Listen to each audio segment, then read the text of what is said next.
السلام عليكم ورحمة الله وبركاته.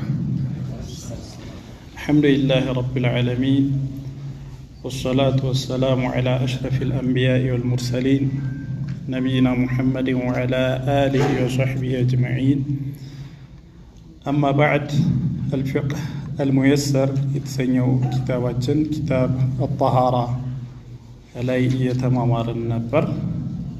ከዚህ በፊት በተማርናቸው ትምህርቶች ስለ ኢስቲንጃ፣ ስለ ነጃሳት አወጋገድ የመሳሰሉትን ተመልክተን መጨረሻ ላይ የተገናኘን ጊዜ ስለ ውዱእ ነበር የተማማርነው።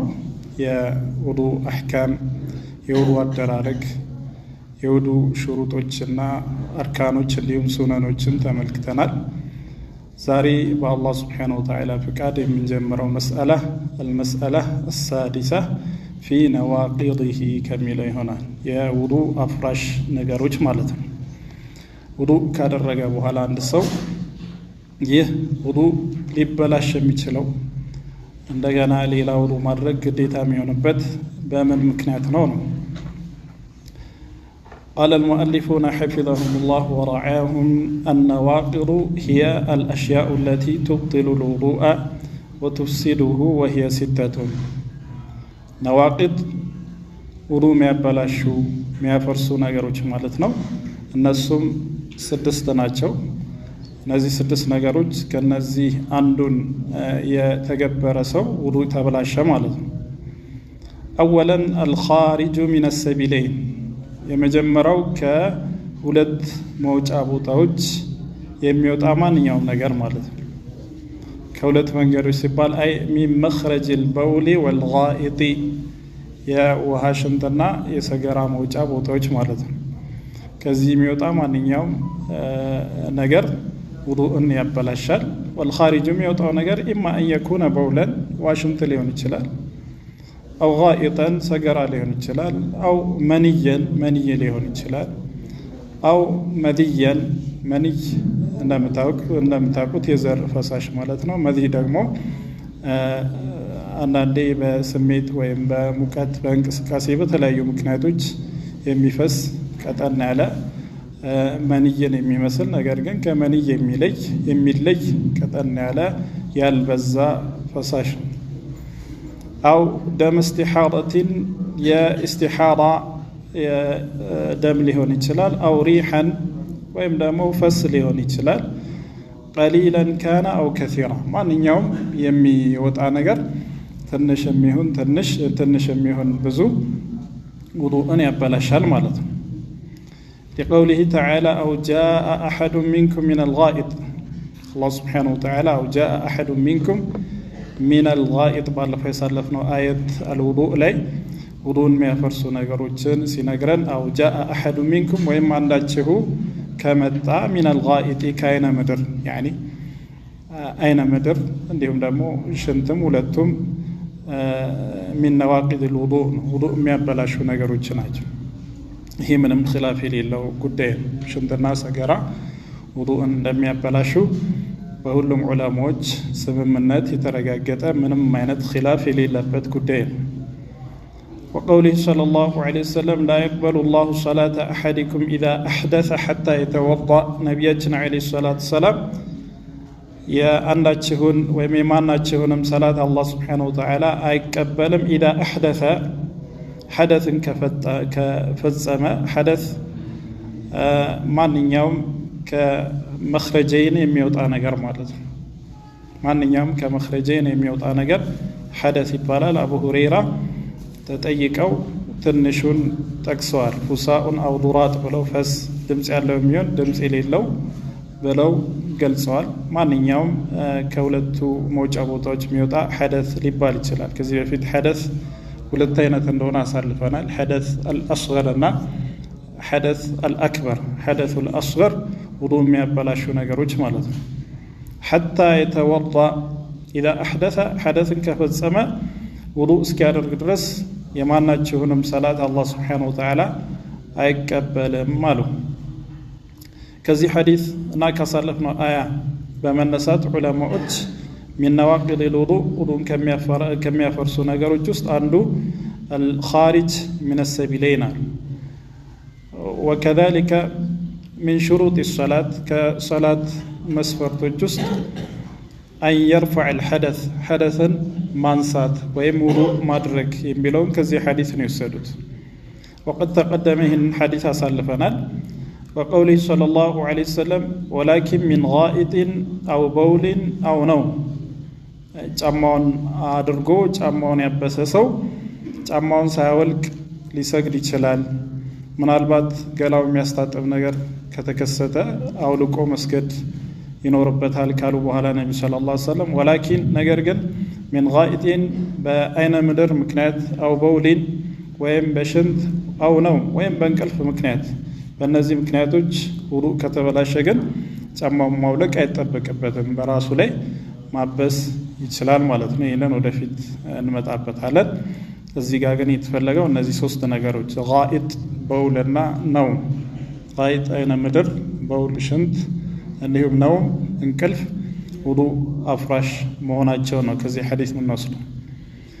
وقوله صلى الله عليه وسلم في من شك هل خرج منه ريح أو لا يسجد አንድ ሰው ፈስ እንዳመለጠው ተጠራጠረና ነቢያችን ሰለላሁ ዐለይሂ ወሰለም ጠየቀ። በሌላ ሪዋያ ደግሞ ጥያቄው ሳይኖር ራሳቸው እንደ አይነት ሸክ ከተፈጠረበት ምን ማድረግ እንዳለበት ተናግረዋል። ምናሉ ነቢያችን አለይሂ ሰላቱ ሰላም فلا ينصرف حتى يسمع صوتا أو يجد ريحا كصلاة موطات የለበትም። ሰላቱ ላይ ከተጠራጠረ የሆነ ነገር አመለጠኝ ብሎ ከተጠራጠረ ወይ ሽንት አመለጠኝ ወይ ደግሞ ፈስ አመለጠኝ ብሎ የተጠራጠረ እንደሆነ ላይንሰርፍ ከሰላቱ መውጣት የለበትም حتى يسمع صوتا ድምጽ እስኪሰማ ድረስ أو يجد ريحا ወይም ደግሞ ሽታውን እስኪያገኝ ድረስ አሉ። እነዚህ ሁለት ነገሮች ድምጽ ወይም ሽታ ከሱ እንደወጣ ማረጋገጫ ናቸው። ነገር ግን አንዳንዴ ምን ሊኖር ይችላል? ድምጹ ላይ ሰማ ይችላል፣ ሽታም ላይ ኖር ይችላል፣ ግን እርግጠኛ ነው እንዳመለጠ። ስለዚህ እዚህ ሐዲስ ላይ የተፈለገው እርግጠኛ መሆኑ ነው። በእርግጠኝነት ከሱ የሆነ ነገር እንደወጣ ካወቀ ሰላቱን መቁረጥ አለበት። ያኒ ሰላቱ ባጢል ነው፣ መቀጠል አይችልም። ውዱእ አድርጎ መስገድ ይኖርበታል። ጥርጣሬ ከሆነ ግን ሰላቱን መቀጠል አለበት። ከዚህ ሐዲስ በመነሳት ዑለማዎች ቃዒዳ ፍቅህያ ምን የሚል ወሳኝ ቃዒዳ አላቸው። አልየቂኑ ላ የዙሉ ቢሸክ፣ የቂን በሸክ አይወገድም። የቂን በእርግጠኝነት የተበተ የጸና ጉዳይ በጥርጣሬ አይወገድም። መጀመሪያ ውዱእ አድርጎ በእርግጠኝነት ሰላቱ ጀምሯል ወይም ውዱእ እንዳለው አውቆ ሰላት ውስጥ ገብቷል። ከዛ በኋላ ሰላት ውስጥ የተፈጠረው ምንድነው? ሸክ ነው። ይህ ሸክ መጀመሪያ የነበረውን እርግጠኝነት አያስወግደውም ማለት ነው። ከذلك الأصل بقاء ما كان على ما كان መጀመሪያ የነበረው ነገር በነበረበት ነው የሚቀጥለው፣ የሚያስወግደው ነገር እስከሌለ ድረስ ማለት ነው። መጀመሪያ የነበረው ጣሃራ ውዱእ፣ ያ ውዱእ በእርግጠኝነት የሚያስወግደው ነገር እስከሌለ ድረስ በነበረበት ይቀጥላል ማለት ነው። ታዲያ ድምጽ ከሰማ ወይ ሽታ ከደረሰ ወይ ደግሞ እርግጠኛ ከሆነ ምንድነው ማለት ነው? ውዱእ ተበላሽቷል። ውዱእ ተበላሸ ማለት ሰላቱ ተበላሸ ማለት ነው። ይህ አንደኛው ከውዱእ አፍራሽ ነገሮች ውስጥ الخارج من السبيلين።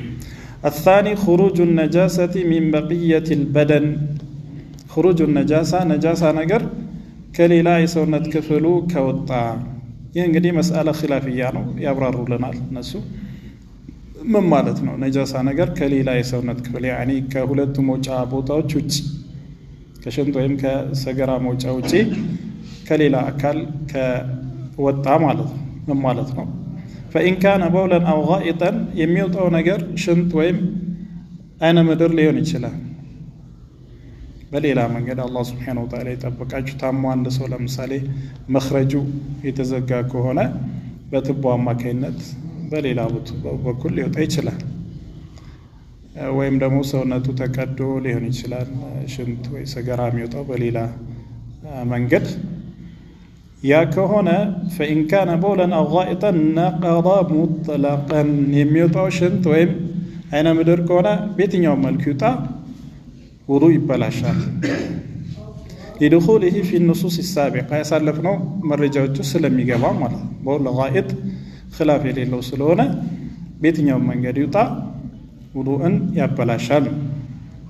وإن كان غيرهما كشنتنا كسجرة وتكون اسميوتو كالدمي لمثال دم والقي ويتوكد أكرمكم الله كالنزي أندو ميوتا كونا فإن فحش وكثر فحش كاسك أيما مالتنا ونقرقن كثر كميلوغا ترادف الله جزجيغا قالوا قام يترجموا سايهون زي يتفلقበት ማለት ነው فحش أو كثر يعني كبزا ማለት ነው فالأولى أن يتوضأ منه دم توكات የመሳሰሉት በብዛት ከሌላ አካል የወጣ ከሆነ የተሻለው አሉ የተሻለው ሲሉ እንግዲህ ናቂድ للوضوء ነው የሚል ስላለ ነው ከዑለማዎች መካከል ውዱእ የሚያበላሹ ናቸው የሚል ስላለ ላኪን ከደሊል አንፃር ግን ጠንካራ አይደለም።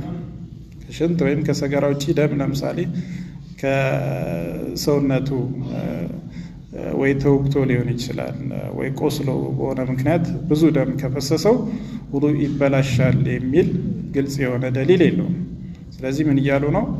فالأولى أن يتوضأ منه የተሻለው ውዱእ ቢያደርግ ነው عملا بالأحوط በጥንቃቄ በመስራት ጥንቃቄ ያኒ ውዱእ ያበላሻል የሚል ኺላፍ ካለ ያንን ውዱእ ማድረግና ከኺላፉ መውጣት የተሻለ እዚህ ለጥንቃቄ የሚበጀው ይህ ላኪን ዒልሚያን ግን ከደሊል አንፃር ሲፈተሽ ግን ውዱእ ያጠፋል የሚል በቂ ወይም ጠንካራ ደሊል የለውም።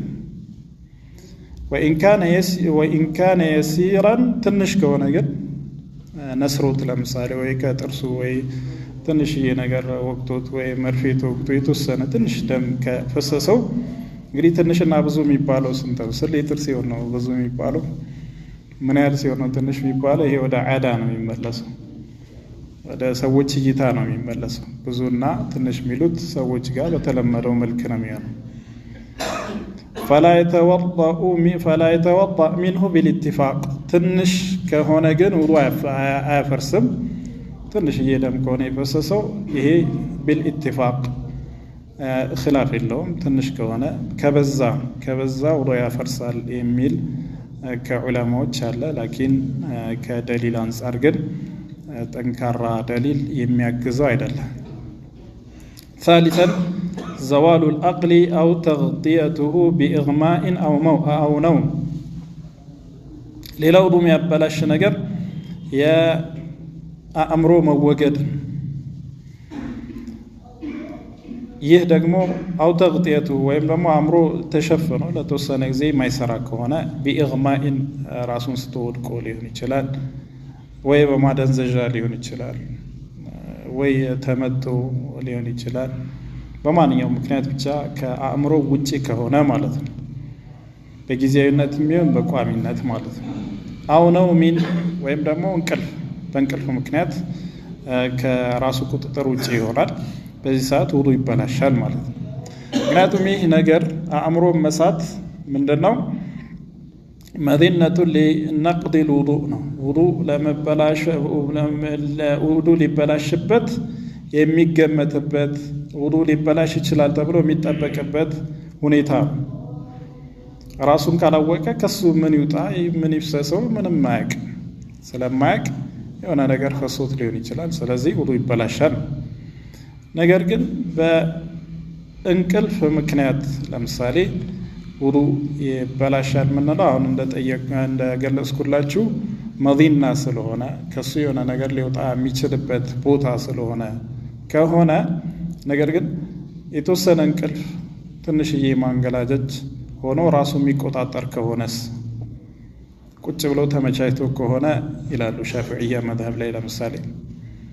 ሌሎች ደግሞ ቁጭ ብሎም ባይሆን ተጋድሞም ቢሆን ራሱ የሚያውቅበት እንቅልፍ ከሆነ ውዱእ አያበላሽም። ራሱን ስቶ ወይም ረጅም እንቅልፍ ሆኖ ወይም ሳይመቻች ተጋድሞ ከሆነ ደግሞ ያጠፋል አሉ። ይሄ ትክክለኛ ምክንያቱም እንቅልፉ ራሱ አይደለም ውዱእ የሚያበላሸው በእንቅልፉ ምክንያት የሚከሰተው ክስተት ነው። እዚህ እንቅልፉ ቁጭ ብሎ ወንበር ላይ ተመቻችቶ ተወሰነ የሚተኛ ከሆነ ለምሳሌ ሱሐቦች ዒሻን ሲጠብቁ ዒሻን ነቢያችን ሰለላሁ ዐለይሂ ወሰለም ማርፈድ ይወዱ ነበር። እዚህ ዒሻን ሲጠብቁ ቁጭ ብለው በጣም እንዲያንገላጀን ጭንቅላታችን መሬት ሊነካ ይደርሳል። ጭንቅላታችን መሬት ሊነካ ማለት ነው። ከዛ ምን እናደርጋለን? ሰላት ሲደርስ እንሰግዳለን፣ ውዱእ እናደርግም ማለት ነው። ስለዚህ ራሳቸው የሚቆጣጠሩበት እንቅልፍ ነው ማለት ነው። ሲወራ በሰመመን ሲወራ ትሰማለህ፣ ሐረካቶችን ምናምን ታውቃለህ። እንደዚህ አይነት እንቅልፍ ከሆነ አያጠፋም ማለት ነው። ራስን ማታውቅበት ጭልጥ ያለ እንቅልፍ ከሆነ ውዱእ ያጠፋል ማለት ነው። ያሳለፍነው ሐዲስ ላይ ለቀውሊ ሰለላሁ ዐለይሂ ወሰለም ወላኪን ሚን ጋኢጢን ወበውሊን ወነውም ብሏል ነቢ ሰለላሁ ዐለይሂ ወሰለም። ወቀውሊሂ አልዐይኑ ዊካኡ ሰሂ ፈመን ናመ ፈልየተወضእ። አልዐይኑ ዐይን ዊካኡ ሰሂ የመቀመጫ ማሰሪያ ነው አሉ። መቀመጫ ምን ማሰሪያው አይን ነው። እያየ ከሆነ ካልተኛ ታስሯል፣ ተቆጣጥሯል ማለት ነው። ከተኛስ ስተጥለቀል ዊካ ይላል በሌላ ሪዋያ ተፈታ ማለት ነው ይላል። ፈመን ናመ የተኛ ሰው ፈልየተወضእ ውዱእ ያደርግ አሉ ነቢ ሰለላሁ ዐለይሂ ወሰለም። ወአማ አልጁኑን ወልኢግማኡ ወስክሩ ነገር ግን እብደት አላህ ይጠብቃችሁ፣ ወልኢግማእ ራሱን መሳት፣ ወስክር ስካር ሐራም አይደል? እንዴት ከሰከረ ምናምን ይባላል። ፊቅህ ላይ ስለ አንድ መስአላ ስንናገር ለምሳሌ ስለ ውዱእ ማፍረስ ወይም አንድ ሰው ሰክሮ ለምሳሌ የሰው ንብረት ላይ የሰው ንብረት ካጠፋ ምናምን የሚል ፊቅህ ላይ ታገኛለህ። ሰክሮ ሲባል ስካር ስለሚቻል አይደለም፣ የታወቀ ነው። መስከር ሐራም መሆኑ ምንም ኺላፍ ያለበት ጉዳይ አይደለም። ነገር ግን ከስካሩ ጋር ተያይዞ ያሉ አህካም ፊቅህያ ስላለ አንድ ሰው ከሰከረ ለምሳሌ የሚያጠፋው ጥፋት የሰዎች ንብረት ላይ መኪና ቢሰብር ለምሳሌ ሰክሮ ያስጠይቀዋል አያስጠይቀውም? ፊቅህ ላይ በሕት ይደረጋል። ወደፊት ከደረስንበት እዚሁ ኪታብ ላይ እናየዋለን ኢንሻአላህ። እዚህ ጋር ደግሞ ምን እያለ ነው? በስካር ራሱን ካላወቀ ውዱእ ይበላሻል። ወነሕው በመሳሰሉ ነገሮች ፈየንቁዱ ኢጅማዕን እነዚህ ነገሮች በኢጅማዕ በሁሉም ዑለሞች ስምምነት ውዱእ የሚያበላሹ ናቸው። ምክንያቱም ራሱን አያውቅም፣ ከራሱ የሚወጣውን ነገር መቆጣጠር አይችልም። ወነውሙ አናቂዱ ውዱእ የሚያበላሸው እንቅልፍ የትኛው ነው? ሁወል ሙስተግሪቁ ጭልጥ ያለበት እንቅልፍ ነው። አለዚ ላ የብቃ መዐሁ ኢድራክ ምንም ራሱን የማይቆጣጠርበት የእንቅልፍ ደረጃ ዐላ አይ ሀይአትን ካነ ነውሙ በየትኛውም ሁኔታ ሁኔተኛው። ይህ እንግዲህ ኺላፉን እየጠቆመ ነው። የሻፊዕያ መዝሀብ ላይ ተመቻችቶ ከሆነ መቀመጫውን አመቻችቶ መሬት ላይ ተደግፎ ለምሳሌ ጠቢል ውዱእ አይበላሽም። ምክንያቱም ሊወጣ አይችልም አይደለም። እንደዚህ ከሆነ ሊወጣ አይችልም። እዚህ ጋር ግን በየትኛውም ሁኔታ ይሆን የሚታየው ያቀማመጡ ምናምን ሳይሆን የእንቅልፉ መጠን የእንቅልፉ ደረጃ ነው። እንቅልፉ ከፍ ያለ ከሆነና ራሱን የማይቆጣጠር ከሆነ ውዱእ ይበላሻል። ለምን እኔ እንዲህ ተመቻቼ በደንብ ለጥ ብዬ በነሳ ምንም እንዳልወጣብኝ እርግጠኛ ነኝ። ለምንድን ነው ውዱእ የሚጠፋው? ምክንያቱም አንተ አታውቅም። እንቅልፍ ልብ ተንቀሳቅሰ ሊሆን ይችላል አይደል? እንቅልፍ ልብ ተንቀሳቅሰ ወደ ነበርክበት ተመልሰ ሊሆን ይችላል። የሚታወቅ ነገር የለም አይደል? ስለዚህ ይሄ የተሻለ ጭልጥ ያለ ራሱ የማያውቅበት እንቅልፍ ከሆነ ውዱእ ይበላሻል ነው። አማ النوم اليسير ትንሽዬ እንቅልፍ ከሆነ فإنه لا ينقض الوضوء ውዱእ አይበላሽም።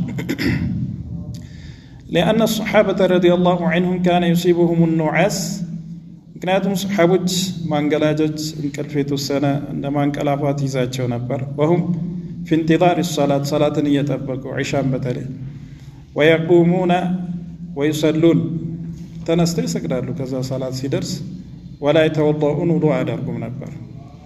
እንግዲህ ምንድነው እንቅልፉ ራሱ አይደለም የሚያጠፋው ማለት ነው። የሚያጠፋው ምንድነው? በእንቅልፉ ምክንያት የሚከሰተው ክስተት ምን እንደሆነ መቆጣጠር ስለማይችል ነው የተኛው ሰው። ራቢዐን አራተኛው ውዱእ የሚያበላሽ ነገር ምንድነው? መሱ ፈርጅል አደሚይ ቢሐኢልን ቢላ ሐኢልን። መሱ ፈርጅል አደሚ የአንድ ሰውን የሰው ልጅን ማለት ነው ሀፍረተ ገላ መንካት በእጁ ቢላ ሐኢልን ያለምንም ግርዶ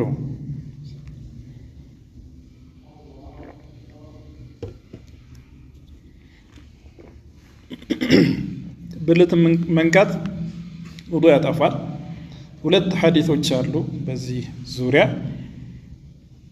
ዛሂራቸው ሙተዓሪድ የሆነ ዛሂራቸው እንዲህ በቀጥታ ስታያቸው ዛሂሩ ለሚመለከት ሙጅተሂድ ሁለቱ ሐዲሶች የሚጋጩ ሆነው ያስተውላቸዋል ማለት ነው። እንደዚህ አይነት ነገር ሲፈጠር ፉቃሃዎች ሙጅተሂዶች التعارض والجمع والترجيح ሚሉት ነገር አለ። እሱ ምንድነው? ሁለት ሐዲሶች በአንድ ርዕሰ ጉዳይ ላይ ተቃራኒ መልእክት የሚሰጡ ከሆነ ሁለቱ በአንድ ላይ የሚሄዱበት መንገድ መፍጠር ይሄ ጀምዕ ይባላል። ይሄ ከተቻለ ይሄን እናደርጋለን። ካልተቻለ የሁለቱን ሐዲስ ወይም የሁለቱ ደሊሎችን ጥንካሬ እናያለን። አንዱ ደሊል ቁርአን ሊሆን ይችላል፣ አንዱ ደሊል ሐዲስ ሊሆን ይችላል። አንዱ ደሊል ሐዲስ የተዘገበበት መንገድ እጅግ በጣም ጠንካራ፣ ሌላኛው ደግሞ ትንሽ ደከም ያለ ሊሆን ይችላል። በዚህ ሰዓት ጠንካራውን እናስቀድማለን፣ ደከም ያለውን እንተዋለን ማለት ነው። ይህ ተርጂህ ይባላል። ወይ ደግሞ በምንም ታምር ማይስማሙ መሆናቸውን ካወቅንና አንደኛው ደሊል ቀድሞ ሌላኛው ደሊል ዘግይቶ የመጣ ከሆነ ዘግይቶ የመጣውን ደሊል ቀድሞ ለነበረው ሻሪ እናደርገዋለን። الناسخ والمنسوخ ይባላል። ይሄ ያለፈው መንሱኽ ይሆናል፣ አዲሱ መረጃ ናሲኽ ይሆናል። ግልጽ አይደለም? እነዚህን ሁሉ ማድረግ ካልተቻለ አራተኛው ደረጃ ተወቁፍ ነው። ተወቁፍ ሁለቱንም ሐዲስ ከመስራት እንታቀባለን ማለት ነው። አንደኛ ጀምዕ ነው፣ ሁለተኛው ተርጂህ፣ ሶስተኛ ነስኽ ነው፣ አራተኛው ተወቁፍ። ታዲያ በዚህ ርዕስ ላይ ሁለት ሐዲሶች ዛሂራቸው የሚጋጭ የሚመስሉ እናገኛለን፣ ብልትን በመንካት ዙሪያ ማለት ነው። አንደኛው እዚህ ጋር ጠቅሶታል። እኔው መሱ ፈርጅል አደሚይ ቢላ ሐኢልን ያለምንም ግርዶ የሰውነት የሀፍረተ ገላ መንካት አለ። ለሐዲስ ቡስረት ቢንት ሰፍዋን ረዲየላሁ ዐንሃ أن النبي صلى الله عليه وسلم قال من مس ذكره فليتوضأ هفرة قالون نكا وضوء يدرج قال النبي صلى الله عليه وسلم. وفي حديث أبي أيوب وأم حبيبة من مس فرجه فليتوضأ بلتني نكا وضوء يدرج እንግዲህ ውዱእ እንደሚያፈርስ የሚያሳየው ሐዲስ ሲሆን ሌላኛው ሐዲስ ደግሞ መስስቱ ዘከሪ ብሎ ነብያችን ሰለላሁ ዐለይሂ ወሰለም ጠየቃቸው። ብልቴን ነካሁኝ ሰላት ላይ ሆኜ አላቸው። እሳቸውም ኢነማ ሁወ በልዐቱ ሚንከ ብልት እኮ ከሰውነት ክፍል አንዱ ነው አሉት። ምንም ችግር የለውም ማለት ነው። እጁን የነካ ሰው ውዱእ ይበላሻል? ይበላል። ልክ እንደዛ ነው አሉት። ስለዚህ ሁለቱን ሐዲሶች ምን እናድርጋቸው? አንደኛው ሐዲስ ብልትን የነካ ውዱእ ያበላሻል ይላል። ያንኛው ሐዲስ መልእክት ደግሞ ብልቱን የነካ ምንም ችግር የለውም ውዱእ አይበላሽም ነው። ከዑለማዎች ሁለቱን ሐዲሶች ፈህም ካደረጉበት ጀምዕ ካደረጉበት መንገድ ውስጥ የተሻለው ወላሁ አዕለም በስሜት ሆኖ የነካው ከሆነ ሆን ብሎ ስሜታዊ ሆኖ የነካው ከሆነ ውዱእ ይበላሻል። ነገር ግን ዝም ብሎ ያኒ ለምሳሌ ልብሱን ሲለብስ ሊሆን ይችላል፣ ሲንቀሳቀስ እጁን ሲያንቀሳቀስ በሆነ አጋጣሚ የነካ ከሆነ ግን ውዱእ አይበላሽም። ምክንያቱም ልክ ማንኛውም ሰውነት እንደነካ ነው የነካው። ነብያችን ሰለላሁ ዐለይሂ ወሰለም ለማንኛውም ሰውነትህ ነው ያሉትም በዚህ ነው የምንረዳው። በዛ አጋጣሚ ሲነካ ማንኛውም ሰውነት እንደሚነካ ነው የነካው።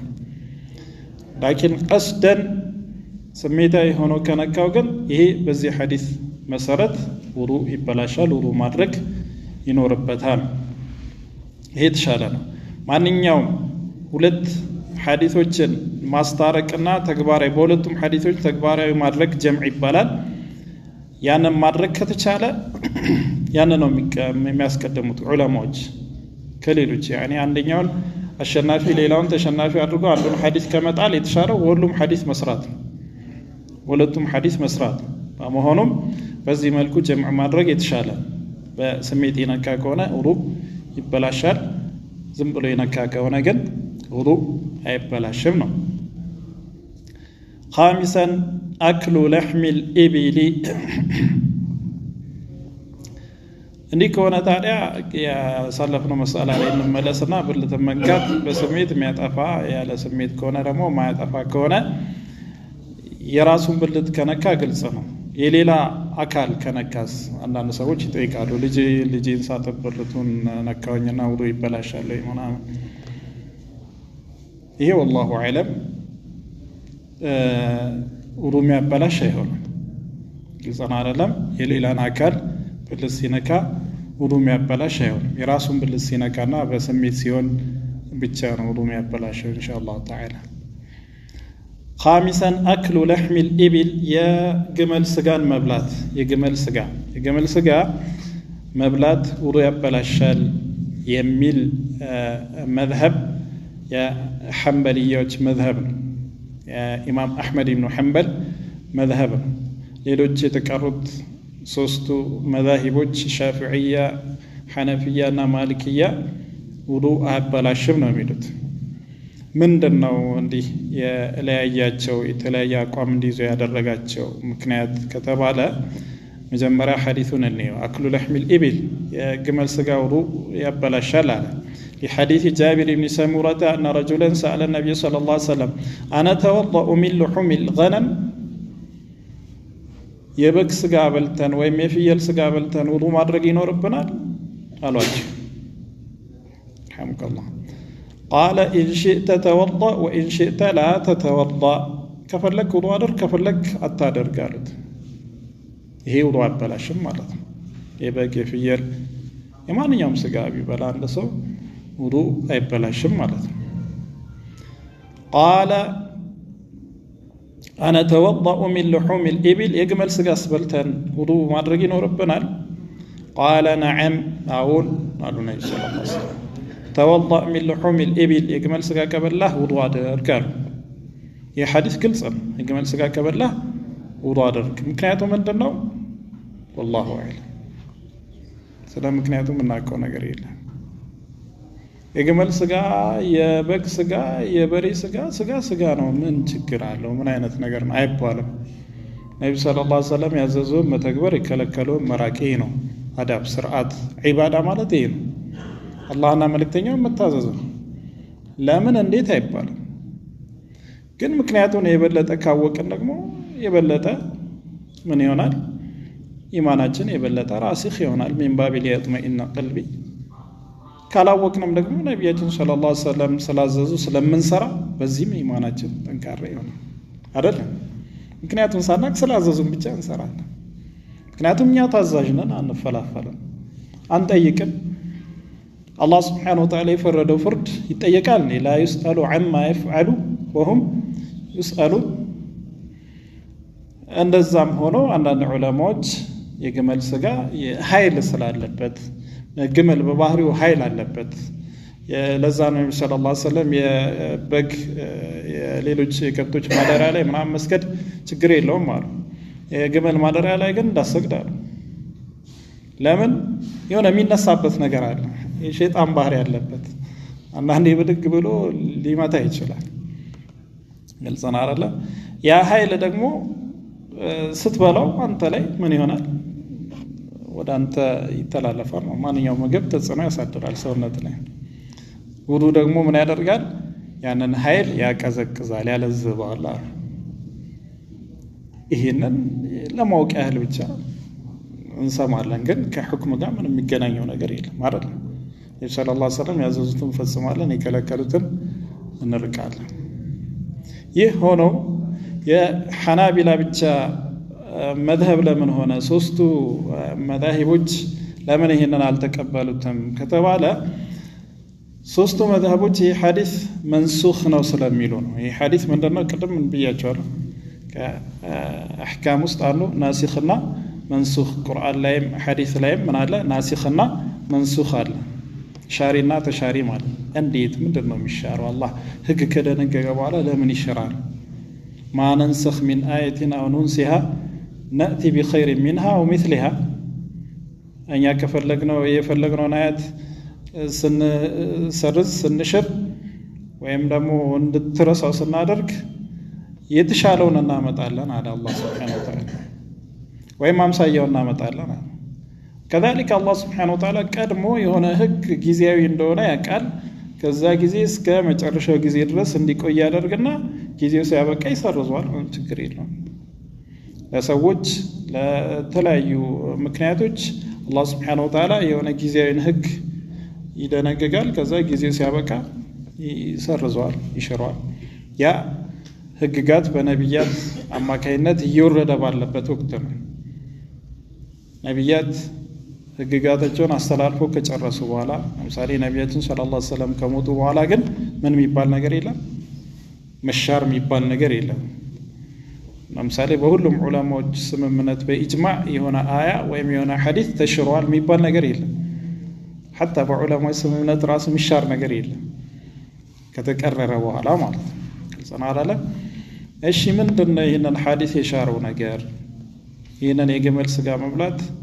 የሻረው ነገር ምንድነው የሚለው ላይ ዑለማዎች አኢመት المذهب الثلاثه ምንድነው ጃቢር ያስተላለፉት ሐዲስ አለ كان آخر عهد النبي صلى الله عليه وسلم ترك الوضوء مما مست النار كما قال يا نبينا صلى الله عليه وسلم የመጨረሻ ፍርዳቸው እሳት የነካው ስጋ ከተበላ ውዱእ አለማድረግ ነው የሚል ሐዲስ አለ ምን ማለት ነው يعني ነብዩ ሰለላሁ ዐለይሂ ወሰለም ተወضؤوا مما مست النار ብለው ነበር እሳት የነካው ነገር ከበላችሁ ውዱእ አድርጉ ብለዋል ስለዚህ የፍየል ስጋ የተጠበሰ የበግ ስጋ የተቀቀለ ምናምን ከበላ ምንድነው ውዱእ ማድረግ ግዴታ ነበር ይሄ በነብያችን ሰለላሁ ዐለይሂ ወሰለም ጊዜ የነበረ ህግ ነው ከጊዜ በኋላ ደግሞ የተሻረ ህግ ነው መጨረሻ ላይ ይሄ ህግ ምን ሆነ ተሻረ ترك الوضوء مما مست النار እሳት የነካው ነገር ከተበላ ውዱእ ማድረግ ቀረ ተተወ ተሻረ ማለት ነው በመሆኑም የግመል ስጋም እዛ ውስጥ የሚካተት ነውና የግመል ስጋ መብላት በዚህ ሐዲስ ተሽሯል نعم የግመል ስጋ መብላት ሐዲሱ ሰሂህ ነው ውዱእ ያጠፋል የሚለው ሐዲሱ ሰሂህ ነው ነገር ግን ተሽሯል ይላል ሐናቢሎች ዘንድ ደግሞ ላ አይደለም የተሻረው ጥቅል የሆነ ማንኛውም ስጋ እሳት ከነካው ያንን መብላት ውዱእ ያጠፋ ነበር በጥቅሉ ያ ነገር ተሻረ ግመል ግን የግመል ስጋ ተብሎ ተለይቶ ለብቻው ፍርድ ተሰጥቶታል ስለዚህ የግመል ስጋ እሳት ይንካው ማይንካው ከበላ አንድ ሰው ውዱእ ይበላሽበታል ማለት ነው ይሄ ተሻለ ይሄ መዝሀብ የተሻለ ነው حتى ከሻፊዒያ መዝሀቦች ኢማሙ ነወዊ ጭምር ይሄንን ቀውል ደግፎታል ምክንያቱም ዋናው የሚታየው ነገር የብዛትና የማነስ ጉዳይ ሳይሆን የደሊል ጉዳይ ነው አብዛኞቹ ይሄዱበት ሳይሆን ደሊሉ የሚያግዘው መዝሀብ ነው ጠንካራ የሚባል በዚህ መስአላ ላይ ይህ የግመል ስጋ መብላት ውዱእ ያበላሻል የሚለው ግልጽ የሆነ ጠንካራ ሐዲስ አለው እዚህ ውዱእ ያበላሻል የሚለው ጠንካራ ነው ማለት ነው ሳዲሰን الردة عن الإسلام ስድስተኛ ውዱእ የሚያበላሸው ነገር ከእስልምና መመለስ ነው አላህ Subhanahu Wa Ta'ala ይጠብቀን ሙርተድ ከሆነ አንድ ሰው ከእስልምና ተመልሶ ወደ ኩፍር ከሄደ ውዱእ ይበላሻል لقوله ምክንያቱም አላህ Subhanahu Wa Ta'ala እንዲህ ስላለ ومن يكفر بالإيمان በእምነት የካደ ሰው فقد حبط عمله ስራው እንዳለ ታብሷል ብሏል ውዱእም ደግሞ ከስራ ውስጥ አንዱ ነውና ታብሷል ማለት ነው በዚህ ሐዲስ በዚህ አያ ጥቅል መልእክት መሰረት ማለት ነው ነገር ግን ይህ استدلال በቂ አይደለም ለዛም በርካታ ዑለማዎች አልተቀበሉት ሙርተድ መሆን የስራን አጅር ያበላሻል ማለት ነው እንጂ ከኢርቲዳድ በፊት ያደረገው ውዱእ ለምሳሌ አንድ ሰው እንበልና ውዱ አደረገ ሊሰግድ ነበር ከዛ በኋላ ግን እንበልና ከፈረ በሆነ ጉዳይ ወይ አላህን ሰደበ ወይ መልእክተኛውን ሰደበ ወይ ደግሞ ወዶ አንድ ኢየሱስ ጌታ ነው የሚል ሰበካን ተቀብሎ ወደ ኩፍር ሄደ እንበል ከዛስ ሙስሊም ዱዓቶች ደረሱለት ሰበኩት ወደ ኢስላሙ እንዲመለስ ጥረት አደረጉ ሹብሃውን አስወገዱለት በዛው ዕለት ወደ ኢስላም ዳግም ተመለሰ መጀመሪያ ውዱ አድርጎ ነበር መጀመሪያ ባደረገው ውዱ አሁን ሰልሟል ተመልሶ መስገድ ይችላል ወይስ አይችልም ግልጽናረዳ ሙርተድ ሆኖ ከቀረማ ውዱ አይደለም ሁሉ ነገሩ ተበላሽቷል ምንም ይጠቅም ነገር የለም ነገር ግን መጀመሪያ ሙስሊም ነበር ውዱ አደረገ ከዛ ከፈረ ከዛ ሰለመ መጀመሪያ ያደረገው ውዱ የሚያበላሸው ማንኛውም ምንም ነገር አልፈጸመም እዚህ ውዱ ፈርሷል ወይ አዎ ፈርሷል ምክንያቱም ይሄ አያ ስላለ ይሄ አያ ግን አሁን ላልነው መስአላ ቀጥተኛ ደሊል አይደለም ግልጽና አይደለም አጅሩ ተበላሽቷል የሰራው ነገር ሐቢጥ ነው ማለት ነው ከተመለሰ ደግሞ ወደ እስልምና ከተመለሰ አጅሩም ሁሉ ይመለስለታል ግልጽና አይደለም የሰራው ነገር ይመለስለታል ስለዚህ መጀመሪያ ያደረገው ውዱ የሚያበላሽ ነገር እስካልተከሰተ ድረስ ሊሰግድበት ይችላል አሁንም ምንድነው ሙተጠሂር ነው ማለት ነው ይሄ የተሻለ ነው والله اعلم وكل ما اوجب الغسل اوجب الوضوء غير الموت እንዲሁም ደግሞ ገላን የሚያስታጥብ ነገር በአጠቃላይ ገላን የሚያስታጥብ ነገር ከዚህ በኋላ ምናየው ነው ኢንሻአላህ ተዓላ ማንኛውም ገላን ልንታጠብ ግድ የሚያደርግ ነገር በአጠቃላይ ውዱእንም ያበላሻል ማንኛውም ነገር ማለት ነው ለምሳሌ ግብረ ስጋ ግንኙነት ካደረገ ውዱ ይበላሻል መንይ ከፈሰሰ ውዱ ይበላሻል ማለት ነው የሻፊዒያዎች በዚህ ይለያሉ መንይ ገላ ያስታጥባል ነገር ግን ውዱ ያበላሽም ይላሉ ሰናራላ ነገር ግን የተሻለው ማንኛውም ኻሪጅ من السبيلين ውዱ ያበላሻል ገላ የሚያስታጥብ ደግሞ ነገር ከተከሰተም ይንባቢ አውላ ውዱም የተበላሸ ይሆናል ና ውዱ የሚያበላሹ ነገሮች እነዚህ ናቸው المسألة السابعة ما يجب له الوضوء ውዱ ማድረግ የግድ የሚያስፈልጋቸው ነገሮች ውዱ ሸርጥ የሚሆንባቸው ስራዎች ማለት ነው ያለ ውዱ ልተገብራቸው ማቸላቸው ስራዎች يجب على المكلف فعل الوضوء للأمور الآتية عند مكلف مالتنا يجب على المكلف معنى يوم مكلف لا يقديتها أنا على مكلف مالت بالغ عاقل مالت عمروت إن ما هنا لك ما دام يدرس مالت هذه معنى يوم سولاي مالتنا وضوء مدرك قديتها هنا بتال لم يكتلوا السراج عندنا الصلاة لا صلاة ያለ ሰላት ያለ ውዱ ሰላት የለም إذا قمتم إلى الصلاة فاغسلوا وجوهكم وأيديكم إلى آخر الآية صلاة ስትፈልጉ ምን አድርጉ ውዱ አድርጉ ብሏል አላህ Subhanahu Wa Ta'ala ግን መጀመሪያ ያደረግነው ውዱ ካልተበላሸስ ይሄ አያ መልእክት በሐዲስ ይፈሰራል ቅድም እንዳለ ያሳለፍነው ሐዲስ ላይ إذا أحدث حتى يتوضأ حدث ከሌለ ለዙር ያደረገው ውዱ አስር ሊሰግድበት ይችላል መግሪብ ዒሻ ፈጅር ሊሰግድበት ይችላል الصلاة لا بالوضوء يلتبلاش اسكون الرس بزو صلاتوچ ليسجد يچلا لحديث ابن عمر مرفوعا لا يقبل الله صلاة بغير طهور ولا صدقة من غلول الله سبحانه وتعالى يا لطهور صلاتنا يقبلم يا لطهور يعني قلام يستطيب نجر كتكسته قلام سيتطيب عند سو بيسجد صلاته تقبلنت يلو حدث الأصغر كونه وضوء مياسكست نجر كونه دمو وضوء سيادرك صلاة تكبينت يلوم مالت ولا صدقة صدقام تكبينت يلوم من غلول يا مركو ገንዘብ ሳይከፋፈሉ ሁሉም ሰው ሐቁ ሳይደርሰው በፊት የዘረፈ ከሆነ አንድ ሰው ጋል ይባላል ያ የዘረፈው ነገር ሰደቃ ቢሰጠው ተቀባይነት የለውም ስለዚህ ማንኛውም የተዘረፈ ከሰው ሐቅ የተወሰደ ገንዘብ ሰደቃ በመስጠት ምን አይሆንም ሐላል አይሆንም ወይ ገንዘቡ አይጠራም ይህ እንግዲህ ለነጋዴዎች ማስጠንቀቂያ ነው። ለየግድ የምርኮ ገንዘብ ብቻ አይደለም። ማንኛውም የሰው ሐቅ ያለ አግባብ ወደ አንተ አካውንት፣ ወደ አንተ ኪስ፣ ወደ አንተ ንብረት ከመጣ በዛ ነገር መስጂድ ብትሰራ፣ ለየቲም ቢሰጥ፣ ለመድረሳ ብትሰድቅ ምንም ጥቅም የለውም። አንዳንድ ሰዎች ኬትም ማግበስብሶ የተወሰነ ፐርሰንቱን ሰደቃ በማውጣት ንጹህ የሚሆንላቸው ይመስላቸዋል። አይደለም። ሰደቃ ሹብሃ ምናምን ነው እንጂ የሚያጠራው ያንተ ያልሆነ ንብረት ያንተ አድርገህ እንዴት ነው አላህ Subhanahu Wa Ta'ala ሰደቃ የሚቀበለው? እንዴት ነው ገንዘቡስ ሐላል የሚሆንልህ? እንዴት ነው አንተስ ጽድቅ ሰራህ የሚባለው? በፍጹም ጽድቅ አይደለም። የሰው ንብረት ዘርፎ መዝረፍ ሲባል ደግሞ በማንኛውም መንገድ የሰውን ሐቅ አጭበርብሮ ወደ ራስ አካውንት ማስገባት ነው። ግልጽ ነው አይደለም? በንግድ ስም ሊሆን ይችላል። ሆም ብሎ የሚያውቀውን የማይጠቅም እቃን ወይም ፌክ የሆነን እቃ ኦሪጂናል አስመስሎ መሸጥ ዝርፊያ ነው አይደለም? ዝርፍ ስርቆት ነው፣ ልም ያለ ስርቆት።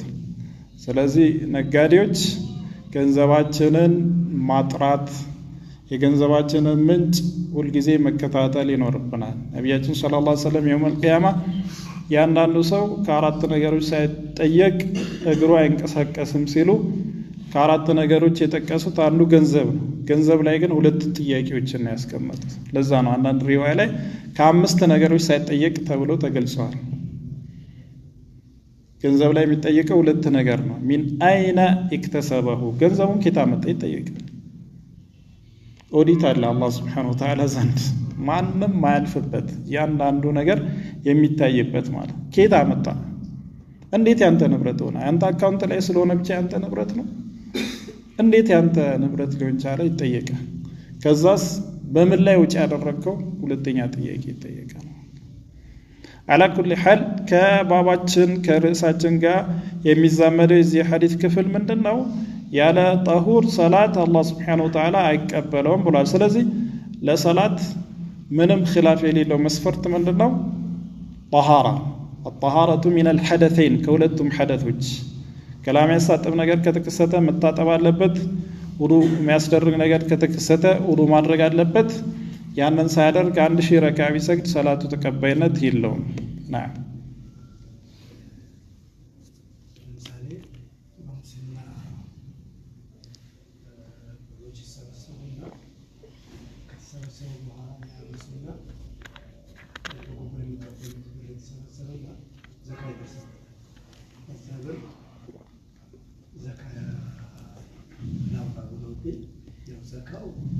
ሙስና የሰበሰበን ንብረት ዘካ መስጠት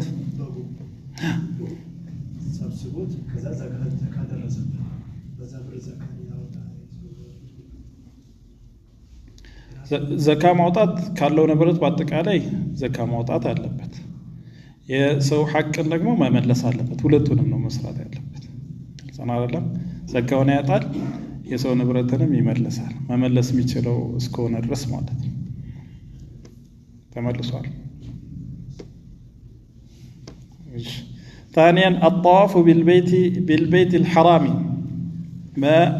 بيت الحرام طواف ማድረግ ለሐጅ ወይም ለዑምራ አንድ ሰው طواف ለማድረግ ሲፈልግ متطهر መሆን አለበት።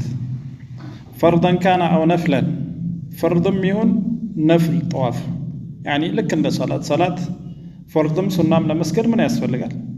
ውዱ ያስፈልጋል አይደል? وكذلك طواف እንደዛው ሩክን ሊሆን ይችላል፣ የሐጅ ሩክን ሊሆን ይችላል፣ ወይም ደግሞ ዋጅብ ሊሆን ይችላል طواف الوداع፣ ወይም ደግሞ طواف القدوم ሱና ሊሆን ይችላል፣ ወይም ዝም ብሎ የሚደረግ طواف ሊሆን ይችላል ከሐጅና ከዑምራ ውጪ ማለት ነው። የትኛውም طواف ብቻ ምን ማድረግ አለበት? ውዱ ማድረግ ይኖርበታል። دليل من دنا لفعله صلى الله عليه وسلم فإنه توضأ ثم طاف بالبيت. عندنا النبي صلى الله عليه وسلم تكبار ساجم مجمرة وضوء درجون وطاف درجات. ولقوله صلى الله عليه وسلم الطواف بالبيت صلاة. هنا بزو علماء من دقفت دليل هنا الطواف بالبيت صلاة. بيت كعبة مالت كعبة طاف مرة راسه من دنا صلاة قال النبي صلى الله عليه وسلم إلا أن الله أباح فيه الكلام. نجر جن من ليو الله سبحانه وتعالى طواف لي ንግግርን ሐላል አድርጓል መናገር ይቻላል ከጓደኛ ጋር ወይ ከሚስት ጋር ወይ ከወንድም ጋር ጧፍ ያደረክ ብታወራ ምንም ችግር የለውም ማውራት ሰላት ላይ ማውራት ሰላትን ያበላሻል አይደል እዚህ ፈርቃቸው ምንድነው ማውራት ይቻላል ጧፍ ላይ በዚህ መሰረት ነብዩ ሰለላሁ ዐለይሂ ወሰለም ጧፍን ሰላት ስላሉት ለሰላት የሚያስፈልገው ሸርጥ ለጠዋፍም ያስፈልጋል አሉ በመሆኑም ጧፍ ያለ ውዱእ ማድረግ አይቻልም አሉ ولمنعه ሌላኛው ደሊል لمنعه الحائض من الطواف حتى تطهر ነብዩ ሰለላሁ ዐለይሂ ወሰለም ሐይድ ያየች ወር አበባ ያየች ያለ ሴት እስክትጸዳና እስክትታጠብ ድረስ ጧፍ ማድረግን ከልክለዋል ማንኛውም የሐጅና የዑምራ ስራ መስራት ትችላለች ጧፍ ሲቀር ማለት ነው ዑምራ እንኳን ዋናው ጧፍ ነው ከዛ ሰዒ ብቻ ነው ያለ ሐጅ ላይ ግን ብዙ ተግባሮች አሉ ሁሉንም ተግባሮች መተግበር ትችላለች ምን ሲቀር ጧፍ ሲቀር ሐጀተል ወዳዕ ላይ ነብያችን ሰለላሁ ዐለይሂ ወሰለም ከሷሐቦች ጋር ያደረጉት መሰናበቻ ሐጅ ላይ አይሻ እናታችን ሐይድ መጣት አለቀሰች ሁሉም ሰው አብሮ ሲያደርግ እኔ ወደ ኋላ ልቀር ነው ነብዩ ሰለላሁ ዐለይሂ ወሰለም የአደም ሴት ልጆች ላይ አላህ የፈጠረው ተፈጥሯዊ ነገር ነው ምንም ሊያስለቅስሽ አይገባም ሌሎች ስራዎችን ሁሉንም ስሪ ጧፍ ብቻ አታድርጊ ስትጸጂ ጸጉርሽን ፍጪ ከላሽን ታጠቢ ከዛ ጧፍ አድርጊ አሏት ግልጽ አይደለም ስለዚህ ሐኢድ ከሆነች ጧፍ ማድረግ የለባትም كذلك ጁኑብ ከሆነ አንድ ሰው እንደዚሁ ጧፍ ማድረግ የለበትም ሳይታጠብ ማለት ውዱእም እንደዛ ነገር ግን አንድ ሰው ውዱእ አድርጎ ጧፍ ያደረገ በመሃል ውዱእ ቢበላሽስ በተለይ መጨናነቅ አለ በጣም ህዝብ ብዛት አለ ስድስተኛውን ዙር ዞሮ ሰባተኛው ሊጀምር ሲል አመለጠው ምን ያደርግ ሼኹል ኢስላም ኢብኑ ተይሚያ ሚሉት ምንድነው ጧፍ ያደረገ ውዱእ ከተበላሸ ጧፉን ይቀጥል ጧፉን መቀጠል አለበት ሰላት ከሆነስ 4 ረካዓ እየሰገድክ ዒሻ ላይ ተሸሁድ الآخر ላይ ሆነ ቢጠፋስ ጠፋ ነው خلاص እንት አደርጋለሁ ውዱእ አድርገ ስንት ረካዓ ሰግዳለህ 3 ሁሉም ሰላት ነው የተበላሸው ከመጀመሪያ ተጀምራለህ ሙሉ ትሰግዳለህ አይደል ጧፍ ላይ ግን ልክ እንደ ሰላት አይነት ጠንካራ ደሊል ስላልሆነ ያለው በተለይ ሐኢድን የሚከለክል ግልጽ ሐዲስ ነው ያለው ጧፍ የሚከለክል ስለዚህ ጧፍ ለማድረግ ውዱእ ማድረግ እንደ ሸርጥ ልክ ሰላት ላይ እንዳለው ሸርጥ ሳይሆን እንደ ኢስቲህባብ ነው የሚቆጠረው ማለት ነው ግልጽ ነው አይደል ስለዚህ ውዱእ አድርጎ ጧፍ ያደርግ እሱ ላይ ችግር የለም እሱ የሚያጣላ ላይሆን ይችላል ነገር ግን ጧፍ ያደረገ ውዱእ ከተበላሸስ በመሃል ጧፉን እንደገና ውዱእ አድርጎ ከዜሮ ነው የሚጀምረው ጧፉን ማቋረጥና መውጣት አለበት ከተመቸ ስድስተኛ ዙር አድርጎ ውዱእ ከተበላሸ ውዱእ ለማድረግ ምቹ ቦታ ካለ ምን ያደርጋል ውዱእ ያደርጋል የቀረው ስንት ዙር ነው አንድ ዙር ነው ከዜሮ ይጀምር አይባልም ማንም ከዜሮ ይጀምር ያለ የለም ይውጣና ውዱእ ያደርግ ነው የተባለው ነገር ግን ለመውጣት አመቺ ሁኔታ ከሌለ ግን ይሄንን የኢብኑ ተይሚያን ቀውል መደገፍ የተሻለ ምክንያቱም ጠንካራ ውዱእ ያለ ውዱእ የተደረገ ጧፍ ባጢል ነው የሚል ጠንካራ ደሊል ስለሌለ ማለት ነው በመሃል ከጠፋበት ጧፉን ይቀጥላል ማለት ነው ثالثا مس المصحف ببشرته بلا حائل مصحفا ቁርአን ማለት ነው ቁርአን መዝገበን መንካት ለመንካት የፈለገ ሰው ውዱእ ማድረግ አለበት ነው لقوله تعالى لا يمسه إلا المطهرون لا يمسه ثم بس ومنكات يلبتم لا يمسه خبر بمعنى الإنشاء ما نمسو منكات يلبتم إلا المطهرون يتطرروا كالون بستكار يتطرروا من مالتنا لا يمسه يميلو السن منكات يلبتم يتبالو السو يميلو ضمير هي قال يمسه يميلو ها وريت ነው የሚመለሰው ضمير قاعد የሚባል አለ በአረብኛ ضمير የሚጠቁመው ነገር አለ። እሱ ሲባል ማን ነው? እሱ ነው ማን ነው የፈለከው? ከልጸና አይደለ? እሱ ለሱም ስለሚሆን ማለት ነው። እዚህ ቁርአን ላይ ደግሞ ሁለት ነገሮች ተጠቅሷል። ቀደም ብሎ ኪታቡ መክኑን ተጠቅሷል፣ ቁርአንም ተጠቅሷል። ኪታቡ መክኑን ለውሑል መሕፉዝ ነው አላህ ሱብሓነሁ ወተዓላ ዘንድ ያለው፣ ቁርአን ደግሞ እኛ ዘንድ ያለውም ቁርአን ነው። ስለዚህ እሱን መንካት የለበትን ሲባል ለውሑል መሕፉዝን ነው ወይስ እኛ ጋር ያለውን ቁርአን ነው? ምን ትላለህ? ለውሑል መሕፉዝ ማን ሊነካው ይችላል? ሙጠሀሩን የሚለው ሙጠሀር የተባለው ማን ነው? መላእክቶች ናቸው የተጽዳዱ ፍጹሞች ስለሆኑ አላህ ሱብሓነሁ ወተዓላ ዒስማ የሰጣቸው ንጹሃን ስለሆኑ እነሱ ናቸው እዚህ ጋር የተጠቀሱት። ለውሑል መሕፉዝ ዘንድ ያለውን ኪታብ መላእክቶች እንጂ ማንም አይነካውም ብሎ ኸበር እየነገረን ነው አላህ ሱብሓነሁ ወተዓላ። ወይስ ሁክም ነው ማንም ሰው መንካት የለበትም ይህንን ሙስሐፍ ጠሃራ ሆኖ? ይህ ኺላፍ አለበት። ይህ እንግዲህ ኢሕቲማል አለው ማለት ነው። ደሊሉ ምን አለው? ኢሕቲማል አለው ማለት ነው። ወኢዛ ተጠረቀ ልኢሕቲማል ፊ ልእስትድላል በጠለ አልእስትድላሉ ብሂ ሰማራላ።